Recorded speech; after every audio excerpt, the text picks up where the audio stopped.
So there's been lots of, can get in the midst of conflicts, stopping the two armies on either side, and that was the meaning of the Sovereign Order of World Guards. But they all lack one thing. They all lack a governmental mandate. See, they're willing to go out there and sacrifice themselves like Greenpeace and so forth, but they have to be in a framework, enforcement framework. So there's where the Parliament comes in. There have to be laws that they are enforcing, see. So who makes the laws? Well, there's got to be a world body of people who actually are candidates or who have been elected, and that's what this letter is all about, and that's what the meeting is all about. You know, we have to organize that meeting, even if it starts in a kind of a chaotic sense. It doesn't matter. It's there. It's happening, and it leads to legitimate government and so forth.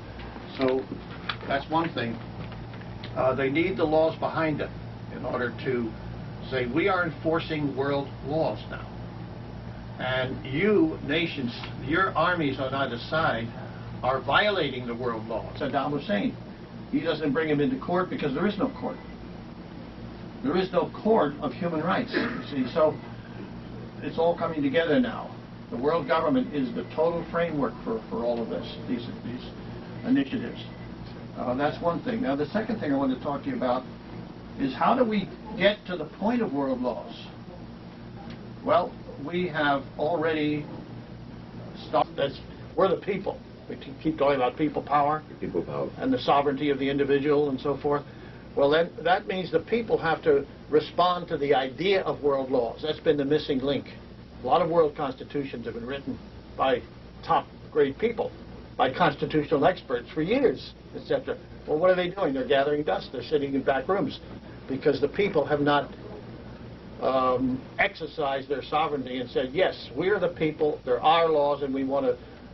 It's a whole new education, a whole new, way of thinking and so forth, and way of talking. And that's what that's what you've been teaching, and I've been teaching for years. We're really teachers, essentially. So the project is the World's Integrity Project. Now, I talked last night. The girl who was the director of the World's Integrity Project is sitting here in California. She left Georgia. She got divorced. She has a kid.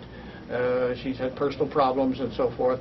And she's sitting here, and she is the key person to move the World's Integrity Project. She knows all about it. She's been in touch with people all over the world about it and so forth. She's one of the most intelligent women I've ever met. We were very happy to have her, but we ran out of money for it. People all over the world. Now, this project has been designed by the top cybernetician of the world, Stafford Beer, who just died, incidentally. We paid $150,000 to him and his team to own the World's Integrity Project, which we do. The World Service Authority owns it, and we paid a lot of money. In fact, it took all the money out of our treasury at one point. That's why we've been suffering ever since. All our capital went to this World's Integrity Project. It was launched in 1995. It was a fantastic success. I've given you articles about it. It works and so forth. And it's the one way to raise the level of civic consciousness of people all over the world who finally say, finally we have a voice, finally we can say what we want, the people, etc. Now, the fact that we've got this there, we've got the internet, and we have the website. You can go to our website, look up the World's Integrity Project, look up exactly what it is, how many nations, how many cities were involved at the initial launching, and what the people said. They're all there. The statements are all there. So the internet finally is the tool, a communication tool, which allows this to happen very, very fast. You see, because people are all over the world are, sitting in their computers, logging into the websites and all the rest of it. I mean, there's cafe computer shops everywhere. The most weirdest places in India and Morocco and so forth. The second thing about this is the votes. How do these people that we're going to get to this parliament get voted? The internet. The internet. We're going to set up a website called World Candidates, and they're going to be on it. Anybody who's called in there, we're going to say, okay, the first thing, We want to know your program. What is your program for world peace? And then we put your program on the World Candidate website. And the people all over the world can immediately vote for you and say, I vote for this man to be my representative as a world parliamentarian. Direct vote. Mandated by what? Article 21, Section 3 of the Universal Declaration of Human Rights. It's mandated. It's been sitting there for 52 years, waiting for us to act and so forth, and put the tools together, put it all together, you see, which is what you're doing and I'm doing and so forth. Now this woman, I want her to meet you. I want her to come here. I invited her tonight, but she's too busy. Her husband, her father is, her mother's sick, and where she's now? She's here in L.A. Oh my. She's here in L.A. It's a tremendous. I did. I invited her to come down. We'll do it this week. I'll bring her in. Okay. And I said, you got to meet Tony, and you have to see the operation. To your house now, I'm studying like a student, you know. I nail me down in the computer all the time, page by page. Good for you. Fantastic. That's wonderful. So tell me what your can I go ahead and record with you, telling me what your feeling is now about world government, what your thoughts are, and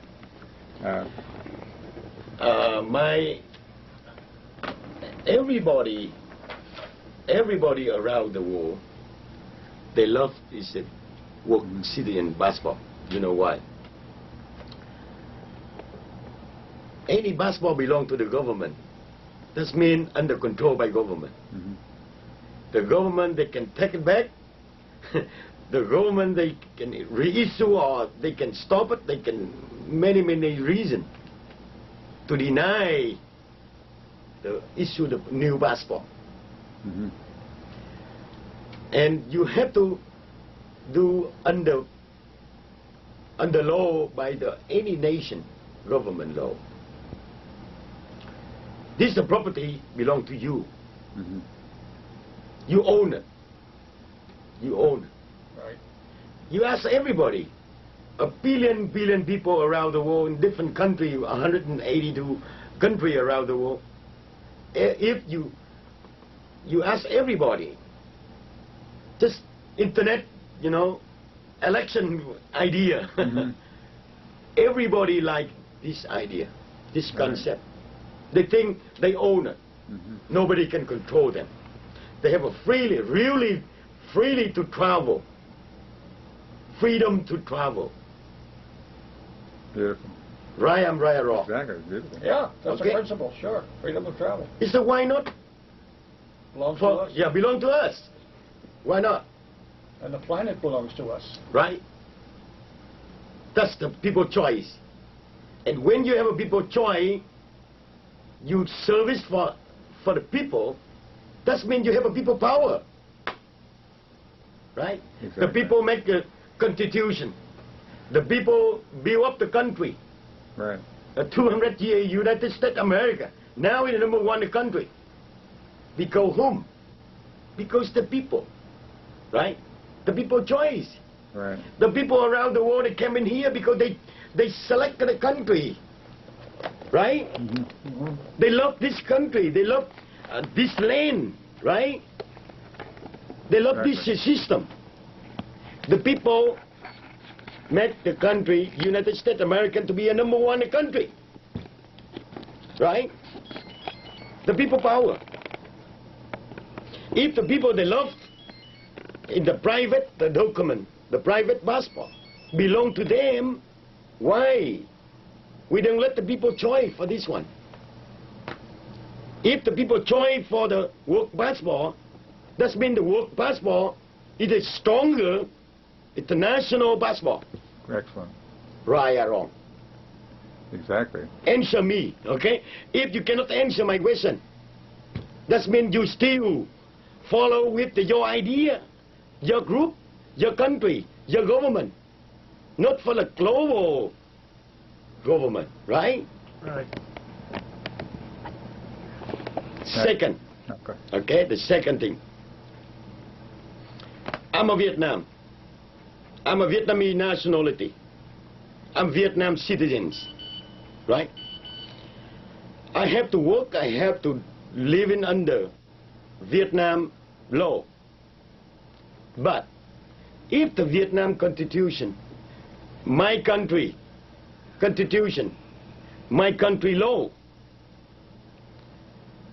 they take me in the corner, or they treat me, it's not like the people, or they take me in court, they put me in jail, they sentence in a 20-year, 30-year life in jail. But I myself, I'm praying with the God. Myself in jail, I talk to myself. I'm feeling myself.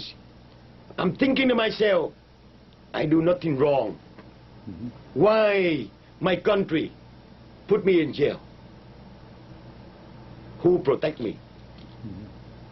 Who help me? I have to pray. Right? I'm praying.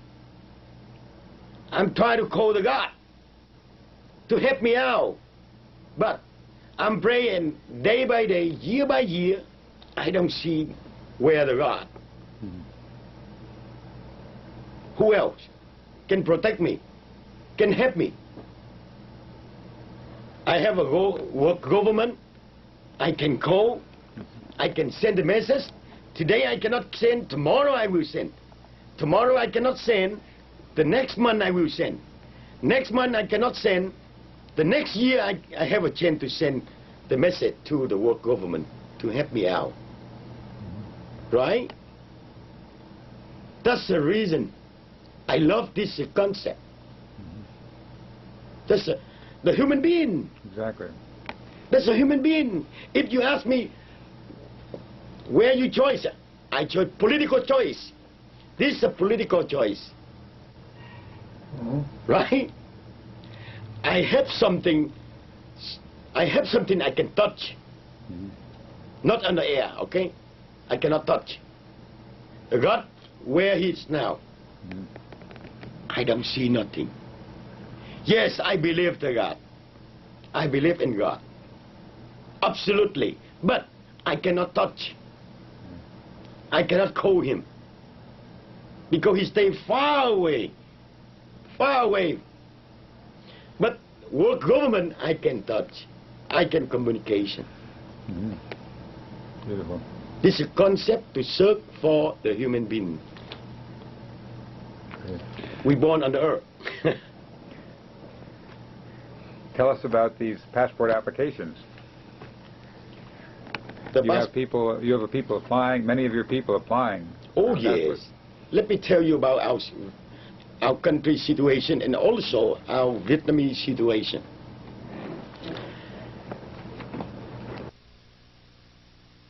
After 1975, April 30, 1975, in South Vietnam, our country, our government, the Republic in Vietnam.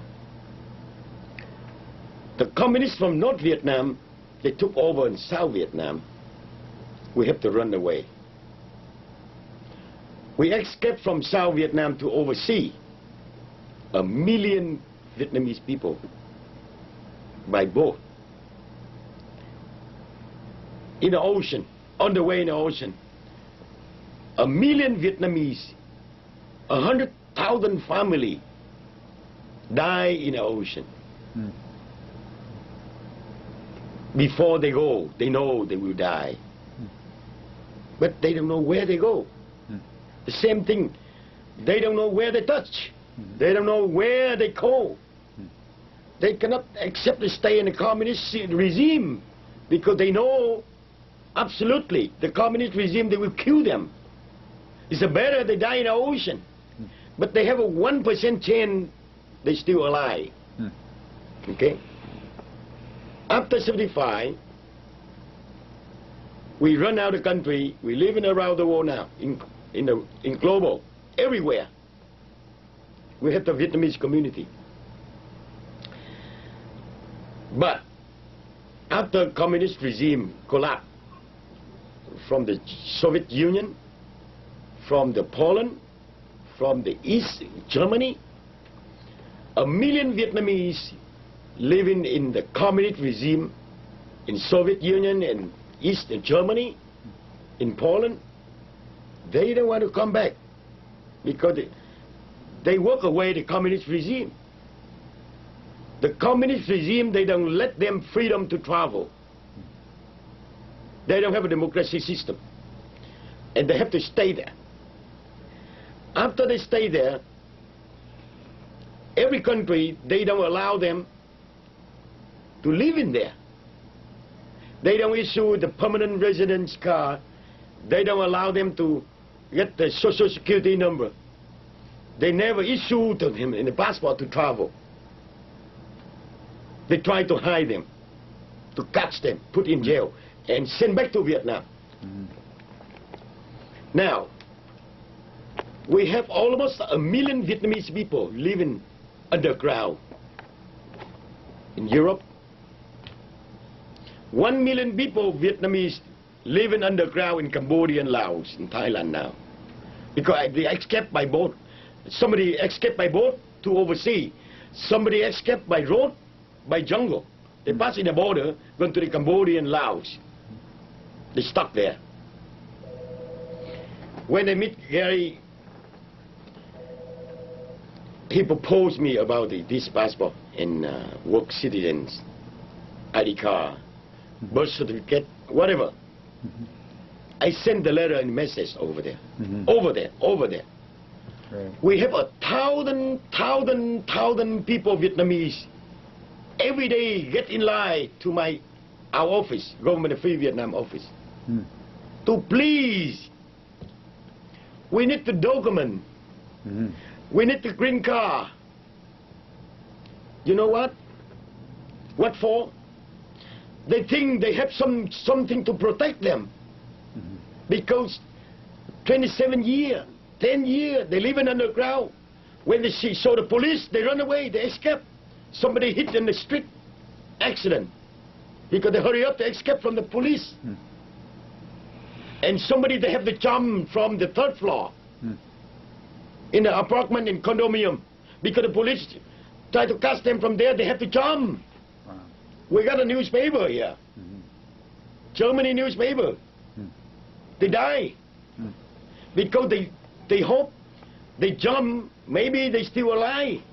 Better they catch them to take them back to Vietnam, they still, anyway they have to be die.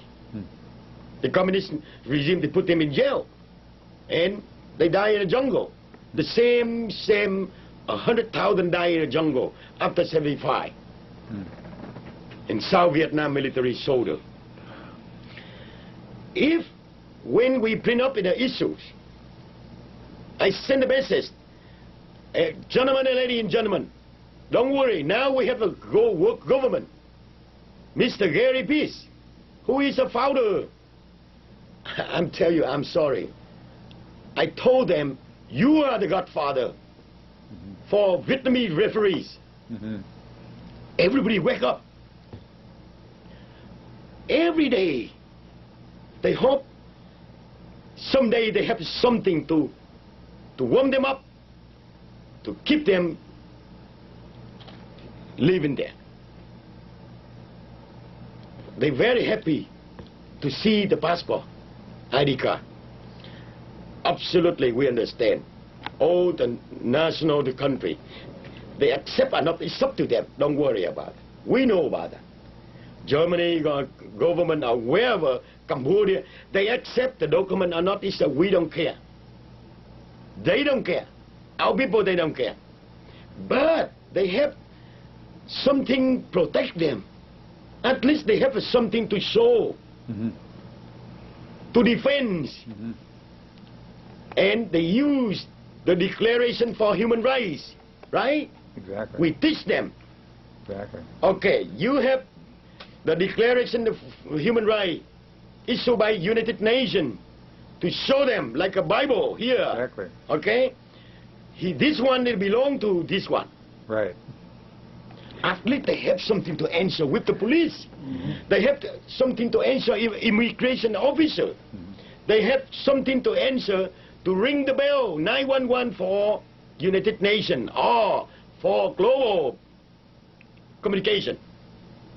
they have a 1% chance to protect them.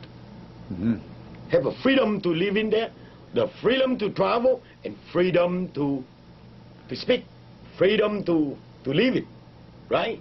Okay. That's they waiting until now. I have to do that. I have to do that. You know why? Because we, the government of Free Vietnam, in exile. We don't have a power.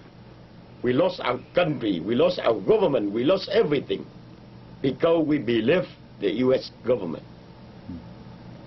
We fight side by side. We died together in Vietnam War. Now we escape from our country.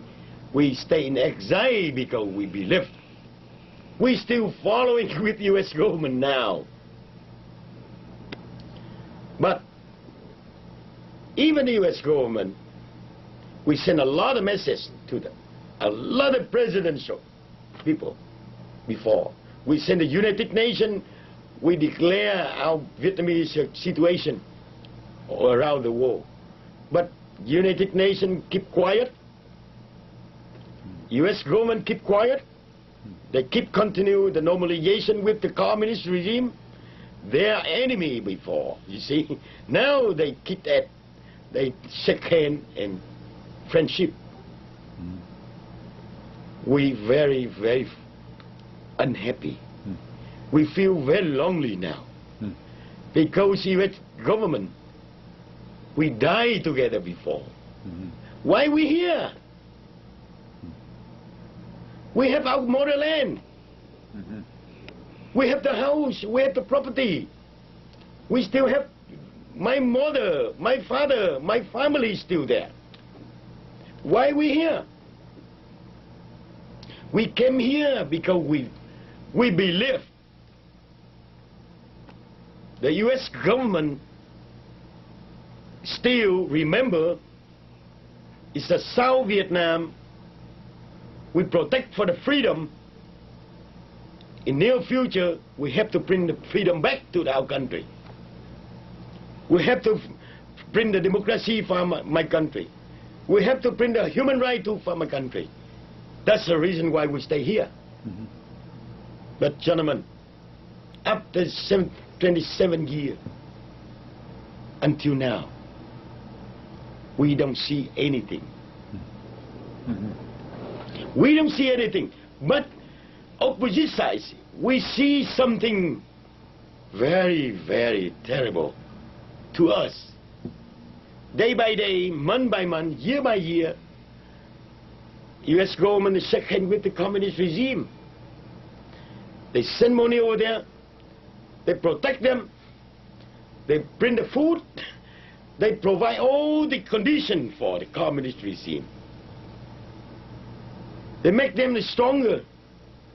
Day by day, and stronger. We are freedom fighters, and we don't have nobody concerned about us. Now, we saw the gentleman exactly what we're looking for now. Perfect. You know how many people, Vietnamese around the world? You know how much money, and the people around the world now, they send the money back to their family every year, $2 billion US. Just contribution for their family. I have my mother, I send some money to my mother living in Vietnam now. The total, every year, the Vietnamese overseas contribution, donation for their family, minimum $2 billion US. You know how strong the Vietnamese community overseas? Very strong. Very strong.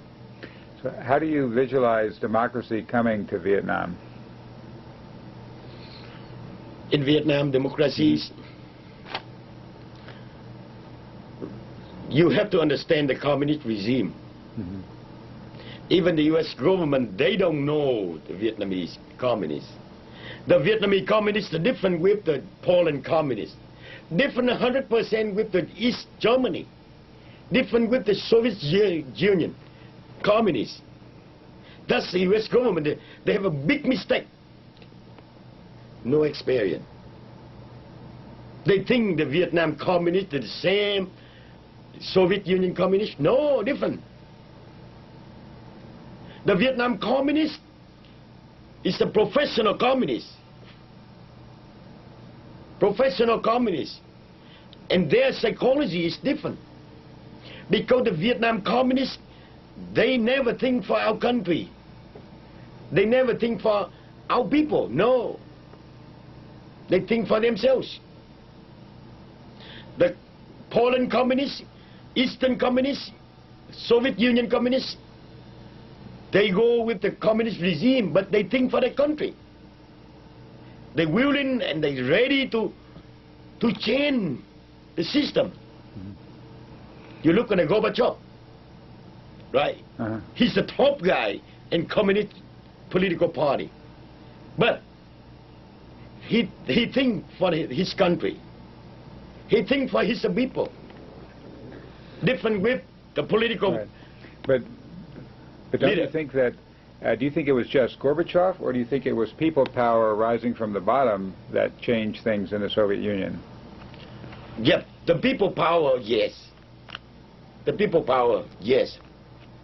90% for the people power. But the 10% for the Gorbachev. Right. If the people power, they want to change the regime, the system. But the leader, they don't want to change. It's the bloodshed, right? They kill each other. If the Gorbachev, they still remain his character. They still keep his personally ego leader. He can make the order for his military commander, make it a bomb to kill anybody. But you know, it was interesting to me. At one point, the military had Gorbachev holed up. You know, they had him surrounded under house arrest, and the coup leaders were ready to move back on Moscow and seize back control for the old communist leadership. And Boris Yeltsin and the people of Moscow, you know, were at the city hall in Moscow, and people were going around putting flowers in the tank guns and saying to the tank leaders, "Hey, look, you know, you're our people, you're us too. Are you going to roll over us with these tanks?" And people thought there was going to be another, you know, another Hungary with the red tanks moving in. But enough of the people convinced the tank leaders and the army and all that the coup leaders knew that even if they ordered an assault, that many of the soldiers wouldn't obey, that they couldn't count on their own soldiers to carry out the assault, and finally that coup crumbled and the Soviet Union crumbled. And what's fascinating to me is here you had you know, you talk about how terrible the communists are in Vietnam, but you know, in the U.S., Reagan talked about the evil empire. I mean, here was a country with 50,000 nuclear weapons, with a KGB that had the toughest police state, and so on. And the United States spent $12 trillion trying to fight this with the Cold War with weapons and so on. And yet, what actually brought down the Soviet Union was not 50,000 nuclear weapons, not the Marines or the CIA, but it was nonviolent people power. It was the people of the Soviet Union saying, you know, we're putting our lives on the line to stand up for freedom and democracy, and the soldiers finally having to recognize that, and then this incredibly powerful communist regime collapsed. And of course, Gorbachev was at least 10% of helping that to happen. I mean, it was terrific that you had somebody at the top, even though he got arrested, but who was really standing up for the people, and that made a huge difference. But it's interesting to me also then to look at South Africa, where again you had the apartheid state and the terrible oppression and, you know, an awful system.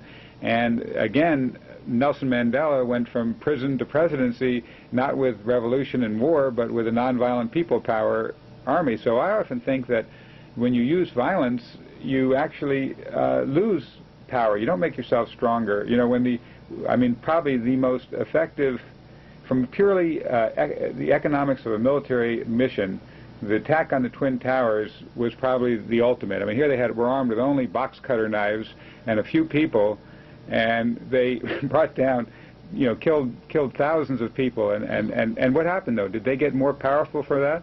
No, they got weaker. They got the whole world turning against them. They got all the anger against them, and they lost power by doing that. They didn't gain power by violence. And I think the United States, right at that moment, was in one of its most powerful positions. If Bush had been a real statesman and said, okay, the whole world's had an outpouring, let's come together and you know, unify around the world and so on. He could have been a global leader, but instead he used violence, and when he used violence, with every act of violence, with attacking Afghanistan and with they now want to make war in Iraq, every time he does that, he's losing power for the United States. Instead of carrying out the United States ideals and what the U.S. stood for, what our founding fathers stood for, which he could have, he weakens us by using violence.